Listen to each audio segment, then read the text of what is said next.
Before I talk about the measure that we're going to take up, I'd like to again reiterate what I had a discussion about prior to our Republican members entering the room, so that you will be fully informed and understand what is happening on XM reauthorization.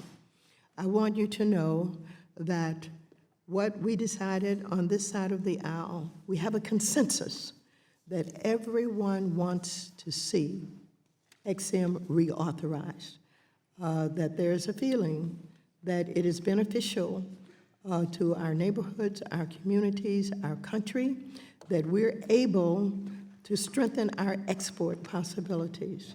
And so, having come to that consensus on this side, we recognize that there are some concerns that have been identified by Mr. McHenry in particular, that centers around government-owned, state-owned enterprises. And so we've not been able to absolutely resolve the issue, but we have been negotiating hard, and I'd like to take time to thank Mr. McHenry for all of the effort that he's put into this, all of the concessions that he's made, all of the innovation that he has initiated in the consideration of this legislation. And so, having said that, we believe that it is important for us to continue to try and reach an agreement, a bipartisan agreement, because I think there's one thing that we both know and understand. If there is no bipartisan agreement that comes from this committee and the work that we're doing, there will not be any Export-Import Bank reauthorization, because there are those in leadership, particularly on the Senate side, will not entertain any efforts to have export-import reauthorization that comes from just one side of the aisle. And so for those of us who really believe that it is important to have export-import, we believe that we should work at it.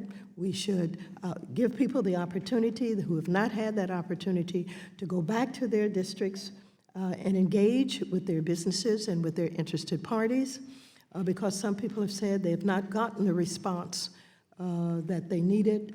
They have not heard from some of their businesses yet, and they are going to take another effort to do that. We think the break will allow us to do that.